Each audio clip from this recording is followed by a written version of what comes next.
व्यासपीठावर उपस्थित सर्व मान्यवर, छान सूत्रसंचालन करणाऱ्या मॅम आणि उपस्थित आपण सर्वजण, सगळ्यात अगोदर मी आपल्या सर्वांचे आभार मानते. आपण सर्वांनी माझा सन्मान केला, प्लस या दोन संघटनांनीही माझा सत्कार केला, त्याबद्दल आपल्या सगळ्यांचे आभार. आणि सूर्य शुक्र वगैरे काही पण नाहीये बरं, मी अगदी तुमच्यासारखीच आहे, बाकी काही नाही. तुम्ही मला एवढा मोठेपणा दिला त्याबद्दल धन्यवाद, पण मी तुमच्यातलीच एक आहे हेही लक्षात घ्या.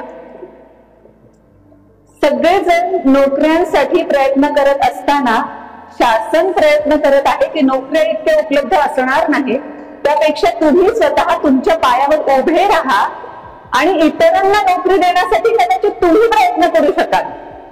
त्यामुळे वेगवेगळ्या योजना शासन राबवतं. ह्या योजनांची माहिती सुद्धा साहेबांनी खूप चांगल्या पद्धतीने दिली.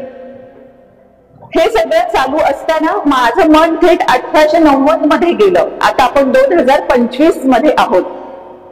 रोजगार कसा सुरू होतो, अगदी छोटस पाऊल असतं, पण त्या पावलामुळे केवढं मोठं घडतं हे सांगण्याचा माझा प्रयत्न आहे. आता आपण सध्या 2025 मध्ये आहोत आणि मी तुम्हाला सांगते 1890 मधल्या मुंबईमध्ये काय घडलं ते. वाहतुकीची साधनं आता भरपूर आहेत, पण तेव्हा खूपच रेअरली असायची. ट्राम गाडी नावाचा जो प्रकार असायचा तेवढाच फक्त तो असायचा आणि तेही फार क्वचित रेअरली तिथे असायचे.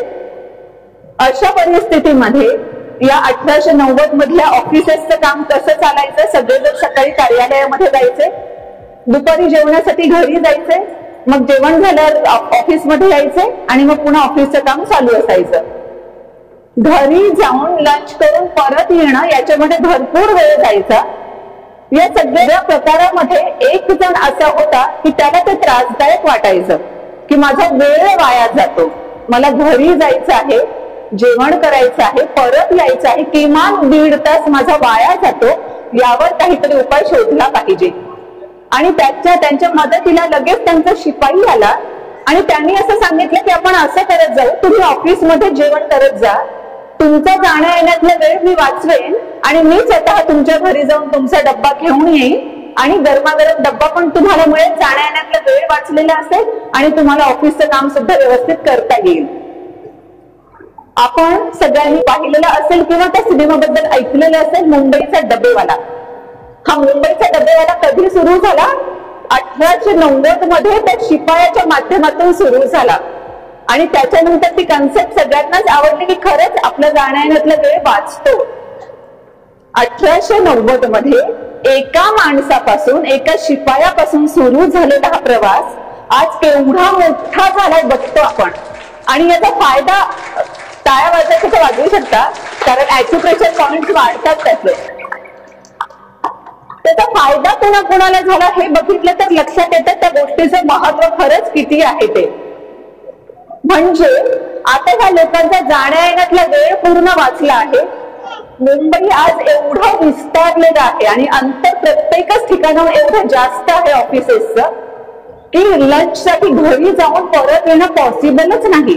प्लस त्यांना सकाळी खूप लवकर निघावं लागतं. एवढ्या सकाळी जेवण तयार करणं त्या गृहिणीला किंवा ती पण वर्किंग असते तर तिलाही शक्य नाही.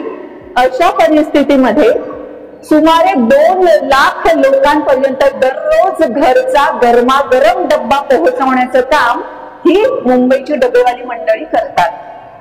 2 लाख डब्बे ऑफिसेस मध्ये पोहोचवायचे आणि परत घ्यायचे, घरी पोहोचवायचे. प्रत्येकाचा ऑफिसचा ऍड्रेस वेगळा, प्रत्येकाचा घराचा ऍड्रेस वेगळा. एकाही डब्याची गल्लत न होऊ देता व्यवस्थित त्या व्यक्तींपर्यंत डबे पोहोचवणं हे सगळं काम तेव्हापासून आजपर्यंत इतकं चांगलं चालू आहे, ज्याच्याचमुळे मुंबईचा डबेवाला हा चित्रपट काढावासा वाटला. आणि जे आता किंग आहेत चार्ल्स ब्रिटनचे, त्यांनी सुद्धा तो चित्रपट पाहिला. एका माणसापासून सुरुवात झाली, आज एवढं मोठं त्याचा वटवृक्ष होणं ज्याला म्हणतोय ते आपल्याला दिसतं. आता माझ्या मैत्रिणी भरपूर दिसत आहेत. मैत्रिणी आहात, तुम्हाला वाटेल म्हणून जस्ट मी क्लॅरिफिकेशन देते की ह्यांची तर भेट पण नाही झाली, कुणाबद्दल माहित पण नसेल आणि लगेच असं कसं मैत्रीण म्हणू शकतात. पण मला माहित आहे की यांना तो प्रश्न अजिबात पडलेला असणार नाही की ह्या मैत्रिणी कसं काय म्हणतात म्हणून. कारण आम्ही त्या महिला आहोत ज्या रॉंग कॉलवरही 1.5 तास बोलू शकतो.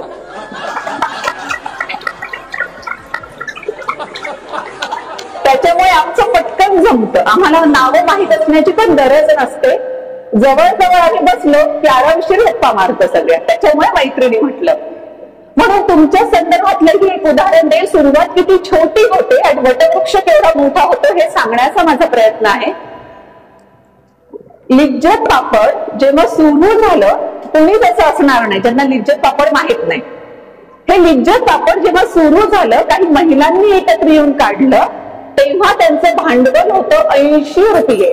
म्हणजे आता आजच्या काळामध्ये त्याची किंमत बऱ्यापैकी असणार आहे, पण तरी सुद्धा एवढ्या छोट्या रकमेपासून सुरू झालेला लिज्जत पापडचा व्यवसाय आज एवढा करोडचा टर्नओव्हर करत आहे. सुरुवात अगदी छोट्याच गोष्टीपासून होते, पण मोठ्यापर्यंत पोहोचता येतं. आणि आपल्यापैकी कोणीही जर परंपरागत जे इंडस्ट्रियलिस्ट आहेत किंवा परंपरागत श्रीमंत जे आहेत त्यांच्या घरात जन्मलेलं नसेल आणि आपल्याला उद्योग व्यवसाय सुरू करायचा असेल, तर आपल्याला डेफिनेटली छोट्यापासूनच सुरुवात करावी लागणार आहे. जर आपण म्हणजे मोठमोठे कंपन्यांचे नावं जे ऐकतो, त्यांच्या घरात जन्म घेतला असता तर ऑलरेडी तोच व्यवसाय पुढे चालवणं एवढंच आपलं काम असलं असतं. पण मोस्ट ऑफ द पॉप्युलेशन तशा पद्धतीनं नसताना सुद्धा ते स्वतःच्या पायावर उभं राहील, त्यांचा रोजगार सुरू करेल, त्यांच्या कुटुंबाला तर आधार होईलच, पण ते रोजगार निर्मिती सुद्धा करू शकेल याच्यासाठी शासन प्रयत्न करतं. अशा वेळेस आपण माझी छोटी सुरुवात झाली यामध्ये सुद्धा अगोदर आनंद मानला पाहिजे. म्हणजे भलेही बाकीचे कोणी म्हणतही असतील त्याचं काय छोटंसं दुकान आहे, अशा वेळेस लगेच आपण लक्षात घ्यायचं की आज माझं छोटंसं दुकान आहे. मुंबईचा डबेवाला एकच होता सुरुवातीला, आज मोठी चेन तयार झाली आहे. लिज्जत पापड अगदी मोजकेच सुरुवात झाली होती, पण आता करोडोचा टर्नओव्हर आहे. त्याच्यामुळे लोक जरी म्हणत असतील की ह्याचं काय छोटंसं दुकान आहे, याच दुकानामधून मी खूप मोठं साम्राज्य निर्माण करणार आहे याचा विश्वास आपल्याला स्वतःला असला पाहिजे. आपण जे म्हणतो ना की हिमालय सर करण्याची सुरुवात कुठून होते, एका पावलापासून होते. पण त्यासोबतच महत्वाचं हे पण आहे की व्हिजन आपलं मात्र मोठं असलं पाहिजे. भलेही आपण एकच पाऊल टाकून चढण्यासाठी हिमालय सुरुवात करू, पण आपल्या दृष्टिक्षेपात मात्र हिमालयाचं शिखर जर असेल तर तिथपर्यंत आपण डेफिनेटली पोहोचू. म्हणून सुरुवात आज आपली लहान जरी झाली असली तरी सुद्धा आपण ह्या उद्योगामध्ये खूप मोठी झेप घेणार आहोत हे आपण स्वतःला सांगितलं पाहिजेच. हे व्हिजनचा विषय काढत असताना एक मला तुम्हाला अवश्य सांगावंसं वाटतं. डिझनी वर्ल्ड आपल्याला सगळ्यांना कदाचित ऐकून माहित असेल. या डिझनी वर्ल्ड वॉल्ट डिझनीने हे सगळं सुरू केलं होतं, पण जेव्हा डिझनी वर्ल्ड ऍज सच एवढं मोठं साम्राज्य सारखं झालं तेव्हा नेमकं ते हयात नव्हते, ते एक्सपायर झालेले होते आणि त्यांच्या भावाच्या हातून हे सगळं उद्घाटन झालं. तेव्हा कोणी पत्रकारांनी त्यांना भावाला प्रश्न असा विचारला की तुम्हालाही फार वाईट वाटत असेल ना की आज एवढं सगळं मोठं साम्राज्य पाहण्यासाठी, एवढं मोठं इनॉग्रेशन आयोजित केले ते पाहण्यासाठी वॉल्ट डिझनी स्वतः हयात नाहीत. भावाने इमिजिएटली उत्तर दिलं, त्यानं हे ऑलरेडी सगळं बघितलं होतं म्हणून आपण आज बघू शकतोय. निर्माण मला काय करायचं आहे, व्हिजन जे शब्द आपण वापरतो ना, ते व्हिजन हे असं असतं, भलेही तुम्हाला आता सध्या काही दिसत नसेल पण कालांतराने जेव्हा खूप मोठं होईल तेव्हा ते अचानक मोठं झालेलं असणार नाही, अगदी छोट्या छोट्या गोष्टीपासून पुढे जात असणार आहे. प्रत्येक प्रयत्न तेवढाच महत्वाचा असतं. सांगताना तुम्हाला लक्षात आणून देईन मी, आपल्याला भारत देश स्वतंत्र होण्यासाठी पहिला उठाव 1857 मध्ये झाला आणि स्वातंत्र्य आपल्याला थेट 15 ऑगस्ट 1947 ला मिळालं. 1857चा उठावही तेवढाच महत्वाचा आहे जेवढं 1947 मध्ये पुढे सगळं झालं.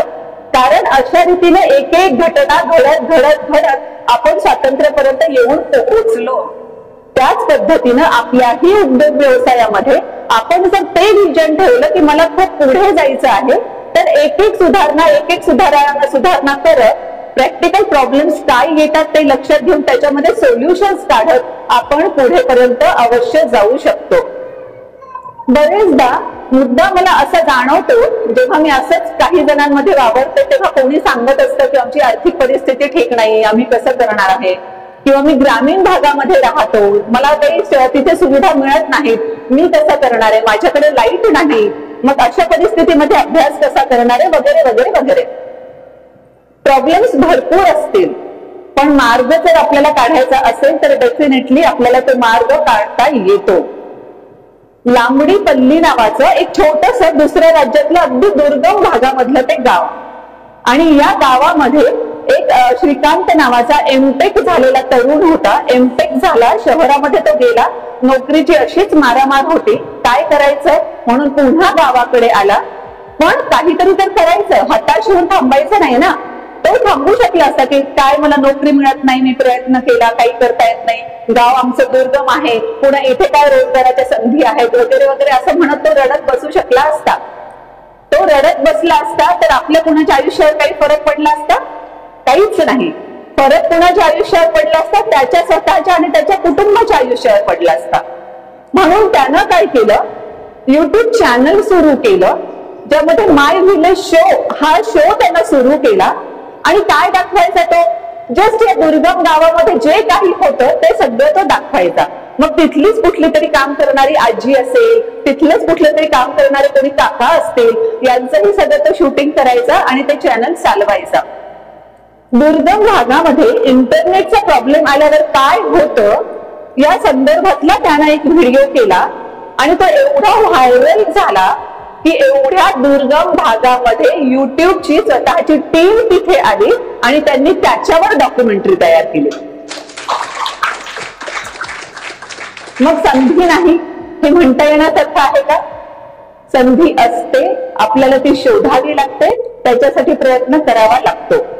या संदर्भातले आणखी काही महत्वाचे उदाहरणं मी देऊ इच्छिते की आपल्याला खरंच काहीच अडवणार नाही जर आपल्याला ते करण्याची इच्छा असेल तर. इच्छा तिथे मार्ग ही म्हण आपल्याला फार अगोदरपासून माहित आहे, फक्त तिचा वापर आणि त्या पद्धतीनं वागणं आपण केलं पाहिजे. विकास नावाचा एक अमृतसरमध्ये जन्मलेला मुलगा, जन्मतःच त्याच्या पायामध्ये प्रॉब्लेम होता, दोन्ही पाय वाकडे होते आणि त्यामुळे त्याला चालताच येत नव्हतं. त्यामुळे नॅचरली तो आई आणि आजी यांच्या भोवती भोवतीच असायचा. आई आजी मोस्टली म्हणजे most of the times kitchen मध्ये असायचे, त्याच्यामुळे तोही किचन मध्ये असायचा. आणि किचन मध्ये त्यांना काम करताना बघून यालाही स्वयंपाकामध्ये इंटरेस्ट डेव्हलप झाला. वयाच्या 17व्या वर्षी त्यानं स्वतःच ह्या केटरिंग मध्ये काही करण्याची सुरुवात केली, धडपड सुरू केली स्वतःचं अस्तित्व सिद्ध करण्याची. त्यानंतर अमेरिकेतही तो गेला की तिथे पण मला काहीतरी करता येईल म्हणून. अक्षरशः जेव्हा परिस्थिती नव्हती तेव्हा तो रस्त्यावर कोणकोणत्या वेगळ्या वेगळ्या ठिकाणी झोपला, तिथे वावरला आणि काहीतरी करायचं. परत नाही यायचं, मला जर यायचं असेल तर मोठं होऊन यायचं हे त्याच्या डोक्यात होतं. एका हॉटेलमध्ये त्याला असिस्टंट शेफची नोकरी लागली. पण त्याचं इतकं छान कौशल्य होतं, पाककला ज्याला आपण म्हणतो ते इतकं पाककौशल्य त्याचं सुंदर होतं की तो मुख्य शेफ जो होता त्याला जेलस फील व्हायला लागलं की कदाचित याचं नाव जर मोठं झालं तर माझी नोकरी जाईल आणि याला नोकरी मिळेल.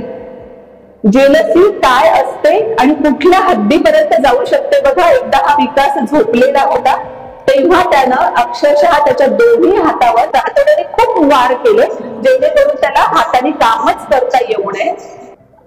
त्यांनी दोन्ही हात त्याचे ठेचले. उद्देश हाच होता की ह्यानं पुन्हा काही काम करूच नये.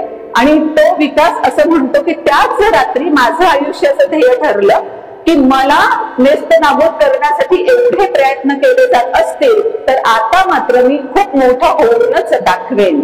आणि आज तोच विकास अमेरिकेच्या राष्ट्राध्यक्षांसाठी जेवण बनवतो, भारतीय पंतप्रधानांसाठी जेवण बनवतो आणि अमेरिकेतलं जुनून नावाचं एक त्याचं मोठं रेस्टॉरंट आहे जे अतिशय पॉप्युलर पण आहे आणि फेमस पण आहे. विकास खन्ना, तुम्ही जस्ट चेक करू शकता. पायाचा प्रॉब्लेम असला तरी करता येतं का? करता येतं. शारीरिक प्रॉब्लेम असले तरी करता येतं, आर्थिक प्रॉब्लेम असले तरी करता येतं, काहीही असलं तरी करता येतं, प्रोव्हाइडेड दॅट आपल्याला स्वतःला तेवढी इच्छा असायला हवी आणि ती करण्याची आपली मानसिकता असायला हवी. काय करता येऊ शकतं या संदर्भात त्या टेरी फॉक्सचं पण तुम्हाला उदाहरण देईल. हा 18 वर्षाचा तरुण आणि 18व्या वर्षी लक्षात आलं की त्याला बोन कॅन्सर अशा पद्धतीचा झालेला आहे की मांडीपासून त्याचा उजवा पाय तोडावा लागला. त्याला वाटत होतं की कॅन्सरवर जर अजून रिसर्च झाला तर चांगले चांगले औषधोपचार निघतील आणि जे खूप लोक मरत पावतात किंवा त्यांना अजूनही खूप यातना सहन कराव्या लागतात त्या सगळ्या यातनांतून त्यांची सुटका होऊ शकते. म्हणून त्याला पैसा गोळा करायचा ठरवला. त्याच्यासाठी त्यानं काय ठरवलं लक्षात घ्या, एक पाय मांडीपासून त्याला नाही, त्याला स्वतःला कॅन्सर आहे, कॅन्सर तो फेस करतोय, त्या परिस्थितीमध्ये पैसा गोळा करण्याचं ठरवलंय आणि त्यानं तो आर्टिफिशियल पाय त्या आपल्या पायावर बसवून घेतला आणि तब्बल दररोज 42 किलोमीटर एवढं तो धावायचा. त्याला मॅरेथॉन ऑफ होप म्हटलं जातं, आशेची मॅरेथॉन. कंटिन्युअस तो त्याच पद्धतीने पूर्ण कॅनडाभर धावत राहिला, जनजागृती करत की तुम्ही निधी द्या म्हणून. भरपूर सारा निधी गोळा केला, त्या संस्थांना त्यांनी दिला आणि दुर्दैवानं तो कॅन्सर तोपर्यंत लंग्स मध्ये पण पोहोचलेला होता. वयाच्या 22व्या वर्षी तो एक्सपायर झाला. पण देऊन काय गेला तर खरोखर ती होप देऊन गेला. मॅरेथॉन ऑफ होप जी म्हटलं जातं ना, तर ती होप देऊन गेला की खरंच आपल्याला जर इच्छा असेल तर आपण सगळं काही करू शकतो. अर्थात फक्त इच्छा असून उपयोग नसतो, त्यावर आपल्याला तेवढेच परिश्रमही घ्यावे लागतात, तेवढंच तावून सुलाखून सुद्धा निघावं लागतं. आपण लहानपणी म्हण ऐकलेले होते, टाकीचे घाव सोसल्याशिवाय देवपण येत नाही. तर हे घावही सोसावे लागतात. आपल्याला जे यशस्वी लोक दिसतात ना, ते डायरेक्ट यशाच्या शिखरावर पोहोचल्यावर आपण त्यांना पाहतो आणि किती यशस्वी आहे असं वाटतं. पण तेही खालून कुठून तरी गेलेले असतात, त्यांनाही भरपूर स्ट्रगल त्यांना झेलावा लागलेला असतो, संघर्ष करावा लागलेला असतो आणि तेव्हा कुठे ते तिथपर्यंत पोहोचलेले असतात. आपल्याला कदाचित त्या दगडाबद्दलच त्या दगडाबद्दलच मी अवश्य सांगते की तसा घाव सोसल्यानंतर देव पण येऊ शकतं. एका मंदिरामध्ये एक दगड होता ज्याच्यापासून मूर्ती बनवलेली होती आणि तो देव होता. सगळेजण त्याची पूजा करत होते आणि त्याच पद्धतीचा दुसरा दगड मंदिराच्या आवारामध्ये होता जिथे लोक दररोज नारळ फोडायचे. जेवढे लोक यायचे तेवढे त्या दगडावर नारळ फोडून जायचे. एकदा अशीच त्या परमेश्वराची आणि ह्या नारळ फोडल्या जाणाऱ्या दगडाची चर्चा सुरू झाली आणि हा नारळ फोडला जातोय तो दगड म्हणाला, आपण दोघांनी सेम एकाच जातीचे दगड, एकाच प्रजातीचे दगड, पण तरी सुद्धा तू मात्र देव झाला आणि मला मात्र नारळ दररोज एवढे सगळे प्रहार सहन करावे लागत आहेत, हे असं काय घडलं?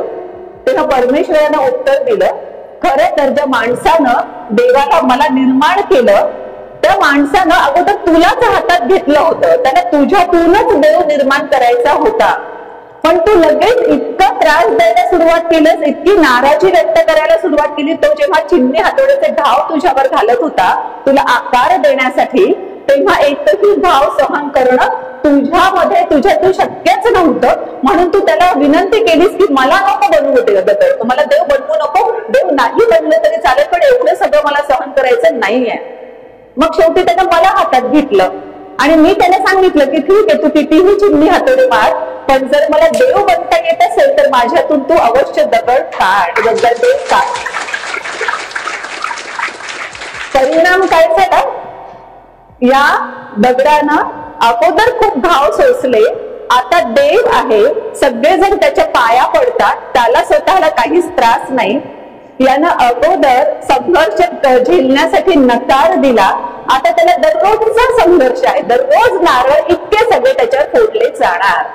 म्हणून आपण आपला थोडासा जो सुरुवातीचा संघर्ष आहे तो इतका मन लावून मेहनत करून केला पाहिजे की डेफिनेटली आपल्याला नंतर संघर्ष करण्याची गरज भासू नये. गरुडाला पक्षाचा राजा का म्हटलं जातं माहित आहे? गरुडच का पक्ष्यांचा राजा? बरेच काही कारण आहेत, पण मला त्यातली मेन गोष्ट जी वाटते ना ती कदाचित या कारणासाठीच गरुडाला राजा म्हटलं गेलं असलं पाहिजे. कारण गरुडाचं आयुष्य जवळपास 70 वर्षांपर्यंतचं असतं, पण वयाच्या 35 नंतर त्याची चोच जी त्याला खाणं मिळवून किंवा खाण्यासाठी मदत करत असते ती चोच जी आहे ती निकमी व्हायला लागलेली असते, त्याच्या पंखामधली ताकद कमी व्हायला लागलेली असते. म्हणून हा गरुड काय करतो, साधारणतः 35 त्याचे वयाचे 35 वर्ष झाल्यानंतर तो एका उंच पहाडावर जाऊन बसतो, एकटाच तिथे जातो. तिथे ती आपली स्वतःची चोच दगडावर इतक्या वेळा आपटत राहतो की जोपर्यंत ती चोच तुटून जात नाही. रक्तबंबाळ झालेला असतो, ती चोच तुटून जाते, तो तसाच तिथे थांबतो. जवळपास हा सगळ्या प्रोसेस, जी मी प्रोसेस सांगते, तो 150 दिवसांचा कालावधी असतो. या 150 दिवसामध्ये त्याला खाणं पिणंही शक्य नसतं, त्याला उडणंही शक्य नसतं. नंतर हळूहळू त्याला चोच यायला लागते. चोच आल्यानंतर ती तेवढीच अणकुचीदार येते. आता तो काय करतो, त्या अणकुचीदार चोचीनं स्वतःचे अशक्त झालेले पंख, एक एक पंख स्वतः उपटून काढतो. तेव्हाही तो रक्तबंबाळ अवस्थेमध्ये असतो. पण मी म्हटलं ना की आज पाहण्याच्या ऐवजी व्हिजन क्लिअर असेल तर पुढे काय आहे हे आपण पाहू शकतो. म्हणून त्याला माहित असतं की आज मला हा त्रास सहन करावा लागेल तर माझं पुढचं आयुष्य खूप छान जाणार आहे.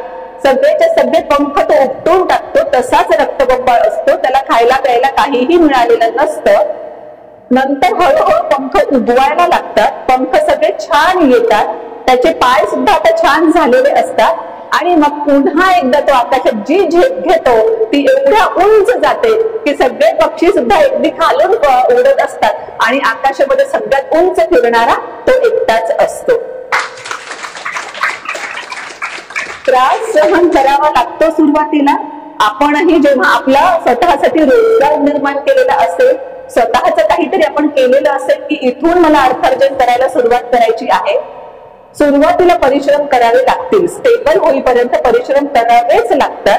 पण एकदा स्टेबल झाल्यानंतर मात्र पुढे काहीच अडचण येत नाही. आणि या सगळ्या व्यवसायामध्ये संयम असणं अतिशय गरजेचं आहे. संयमाला पर्यायच नाही. आपल्याला इलॉन मस्कची टेस्ला दिसते, बापरे टेस्लाचं केवढं मोठं आहे, केवढं विश्व आहे किंवा केवढं नाव आहे, जगामध्ये इतकं सगळं फेमस आहे वगैरे वगैरे सगळं. पण टेस्लाची जेव्हा सुरुवात झाली, सुरुवातीचे 10 वर्ष या टेस्लामध्ये फक्त इन्व्हेस्टमेंटच करावी लागली होती. एकही रुपया किंवा त्यांच्यामध्ये डॉलर, एकही डॉलर त्यांना प्रॉफिट झाला नाही. तब्बल 10 वर्ष झाला नाही. या 10 वर्षांमध्ये त्यांनाही सांगणारे काही कमी असतील का की हा कशाला आतबट्ट्याचा व्यवहार करायला लागला, बाबा दे त्याचं सोडून, काही तुला प्रॉफिट होणार नाही, उलट खड्ड्याच जाशील वगैरे वगैरे. आपल्याकडे दुर्दैवानं तेच होतं की कोणी मला बिझनेस करायचा आहे किंवा मला माझा धंदा सुरू करायचा आहे असं म्हटलं की मागे खेचणारे सगळेजण असतात की आपल्याला जमत नाही, आपण आपली कुठेतरी नोकरी केलेली बरी असते वगैरे वगैरे वगैरे. पण हे उदाहरण अवश्य लक्षात ठेवा. ज्यांना खरंच मनातून स्वतःचा बिझनेस चालू करायचा आहे त्यांनी अवश्यच 10 वर्ष इन्व्हेस्टमेंट केल्यानंतर मग प्रॉफिट यायला सुरुवात झाली. आता एवढा मोठा प्रॉफिट आहे की त्याच्यातून कित्येक जणांचे घरही चालतात आणि तेही पुढचे त्यांचे व्हिजन्स पूर्ण करण्यासाठी तो सगळा पैसा वापरू शकतात. सुरुवातीला पेशन्स ठेवावा लागतो, नंतर त्याचा डेफिनेटली आपल्याला फायदा होत असतो. या सगळ्या प्रोसेस मध्ये वाईट अनुभव सुद्धा आपल्याला येणारच. पण त्या वाईट अनुभवांनाही कसं घ्यायचं हे सुद्धा आपल्या स्वतःच्या लक्षात असलं पाहिजे. आणि वाईट अनुभव फक्त बिझनेस मध्ये येतात का? अजिबात नाही. ते कोणत्याही क्षेत्रामध्ये येतात. अगदी एखादी हाऊस वाईफ जरी असेल, होम मेकर जरी असेल तरी तिलाही तिच्या घरामध्ये बसल्या बसल्याही वाईट अनुभव येतील. आणि जो कोणीतरी अगदी जगामध्ये काहीतरी करू इच्छित आहे त्याच्याही आयुष्यामध्ये वाईट अनुभव असतात. पण या वाईट अनुभवांनाही आपण टॅकल कशा पद्धतीने करतो, त्यांच्याकडे बघतो कोणत्या दृष्टिकोनातून, हे सुद्धा तेवढंच महत्वाचं असतं. सचिन तेंडुलकर क्रिकेटचा देव ज्याला म्हणतो आपण, अवघं वय वर्ष होतं तेव्हा 16 पाकिस्तानच्या विरोधातली मॅच चालू होती. अटीतटीची मॅच चालू होती आणि हा 16 वर्षाचा सचिन तेंडुलकर बॅटिंग साठी गेला. समोर बॉलिंग मध्ये पाकिस्तानचे सगळे अगदी मोठमोठे म्हणावे तसे रथी महारथी ओस्ताद जे आहेत त्या पद्धतीचे सगळेजण. आणि त्यांनी बॉलिंगला सुरुवात केली. पहिला बॉल तर कुठून आला आणि कुठे गेला हे सचिनला कळालं नाही. दुसरा बॉल जो आला तो नाकावर एवढ्या जोरात बसला की नाक पूर्ण रक्तबंबाळ झालं, सगळं रक्त पडायला लागलं. आणि तेव्हा पाकिस्तानच्या जावेद मियादादने लगेच त्याला म्हणजे सांगितलं, की लहान मुलांना आपण बोलतो ना तशा पद्धतीने सांगितलं, अरे तेरा तो नाक टूट गया है, तुझे हॉस्पिटल जाना पडेगा. लगेच लोक पब्लिक मधून पण लोक ओरडायला लागले, ए बेटा घर जाके दूध पिके आ, ए बच्चे घर जाके दूध पिके आ, अशा पद्धतीने होऊ लागलं. स्ट्रेचर आणण्यात आलं कारण तेवढं ब्लिडिंग चालू होतं. पण हा 16 वर्षांचा सचिन, 16 वर्ष म्हणजे अगदीच लहान वय, त्या वयामध्येही सचिननी सांगितलं की नाही मला तिकडे जायचं नाहीये, स्ट्रेचरवर मी कुठे हॉस्पिटलमध्ये वगैरे जाणार नाहीये, जे काय आता बँडेज करायचं असेल ते करा, मी खेळणार आहे. आणि तो खेळला. पहिलाच त्यानं नंतरचं बॉल टाकण्यात आला, त्याला पहिलाच त्यानं चौकार मारला आणि नंतर त्यांची प्रगती कुठपर्यंत गेली, फार अगदी देवत्व बहाल करण्यापर्यंत जी गेली ना, ती यासाठी की मेहनतीला ते कुठेच मागे पडत नव्हते. म्हणून आपल्याला फक्त इतक्या सगळ्यांबद्दल वाचताना, त्यांना बघताना किंवा त्यांच्याबद्दल ऐकताना आनंद होत असेल तर त्यांच्यापैकीच कोणीतरी आपणही एक असू, असं जर असेल तर किती छान होईल. पण अर्थात त्यांच्यापैकीच आपल्याला कोणी एक व्हायचं असेल तर आपल्याला तेवढीच मेहनत घ्यावी लागेल. आणि कसं असतं माहितीये का, की इतरांच्याही अनुभवातून मनुष्य शिकतो. जे इतरांच्याही अनुभवातून शिकत नाही ते गाढव असतं असं म्हणायला हरकत नाही. म्हणजे ते एका रस्त्याबद्दल सांगते. एक रस्ता होता जिथे मध्ये खूप मोठा खड्डा होता आणि तो खड्डा असा होता की दुरून दिसायचा नाही, अगदी खूप जवळ गेला आणि लक्ष गेलं तर तो दिसायचा, नाही तर खड्ड्यात पडल्यावर कळायचं की अरे इथे खड्डा होता. मग एक मनुष्य गेला, तो खड्ड्यात पडला, बाहेर आला आणि त्याच्यानंतर तो मनुष्य खड्ड्यात कधीच नाही पडला, कारण प्रत्येक वेळेस तो खड्डा वाचवून पुढे जात होता. दुसऱ्या मनुष्यानं या पहिल्याला खड्ड्यात पडताना पाहिलं आणि खड्ड्यात न पडता सुद्धा तो बाजूला गेला, कारण त्याच्या अनुभवावरून हा शिकला. पण एक गाढव होतं जे त्याच रस्त्यावरून जाये करायचं, ते प्रत्येक वेळेस जातानाही खड्ड्यात पडायचं, येतानाही खड्ड्यात पडायचं. त्याच्यामुळे आपण इतरांच्या अनुभवातून शिकलं पाहिजे आणि अनुभवातून शिकताना आपणही काय स्वतःला डेव्हलप करायचं हेही बघितलं तर डेफिनेटली आपल्याला फायदा होतो. शेवटी जाता जाता रोजगाराच्या संदर्भानं फक्त रोजगाराच्या संदर्भातच नाही, आपण जे कोणतं काम करतो त्या कामाच्या संदर्भानं खरंच त्या कामाची आपली किती निष्ठा असायला पाहिजे या संदर्भात मी एक सांगेन आणि मग थांबेन. एक मूर्तिकार होता, त्याचं काम होतं दगडातून कलाकृती बनवणं. त्यांनी अशीच एक खूप सुंदर कलाकृती निर्माण केलेली होती आणि जस्ट आता त्या मूर्तीचं फिनिशिंग बाकी होतं. फिनिशिंग झालं की मूर्ती कंप्लीट झाली आणि ज्या कुणाला द्यायची असेल, ज्याची कुणाची ऑर्डर असेल त्याला मूर्ती दिली की काम झालं. या लेवल पर्यंत त्या मूर्तीचं सगळं आलेलं होतं. आणि अचानक त्यानं ती मूर्ती बाजूला ठेवली, नवीन दगड घेतला आणि पुन्हा त्या दगडातून मूर्ती कोरायला सुरुवात केली. नवऱ्यानं हातातलं काम बाजूला सोडून दुसरं काम हातात घेणं त्या बायकोला कधीच माहित नव्हतं की काम हातातलं पूर्ण केल्याशिवाय माझा नवरा दुसरं काम हातात घेतच नाही, हे तिला पूर्ण माहित होतं. म्हणून तिने विचारलं की हे असं कसं काय झालं, हिला फिनिशिंग करायचं होतं, करून देऊन टाकायची असते ना. त्यानं सांगितलं तीच मूर्ती मी आता या दगडातून घडवत आहे. का? कारण ही मूर्ती तेवढी चांगली झालेली नाही, त्या मूर्तीमध्ये फॉल्ट आहे. तिने त्या मूर्तीकडे पाहिलं, अगदी डोळे विस्फारून पाहिलं, पण तिला मूर्तीतलं फॉल्ट काही दिसला नाही, जाणवलं नाही. म्हणून तिने विचारलं की काय फॉल्ट आहे, मला तर काही जाणवत नाहीये. मग त्यानं सांगितलं की तिच्या चेहऱ्याच्या तुलनेमध्ये तिचं नाक थोडंसं अप्र झालं आहे, ते अगदी प्रपोर्शन मध्ये असलं पाहिजे. म्हणून मी आता तीच मूर्ती पुन्हा यामधून कोरत आहे. आणि तिनं पाहिलं पुन्हा एकदा नाक अप्र झाल्याचं, तिला काही जाणवलं नाही, पण आता नवरा आपला एवढा कलाकार आहे तो म्हणतो तर असेल कदाचित. म्हणून मग तिनं ते थोडा वेळ तशी शांत बसली.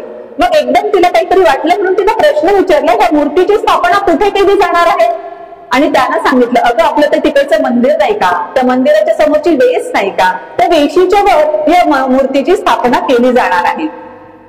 हे ऐकल्यावर तिनं अक्षरशः डोक्याला हात मारून घेतला. ती म्हणाली, वेशीच्या वर मूर्तीची स्थापना होणार आहे, मूर्तीचा चेहरा सुद्धा नीट दिसणार नाही, एवढी उंच ती वेस आहे, तिचं नाक अप्र आहे की नाही हे कुणाला कळणार आहे?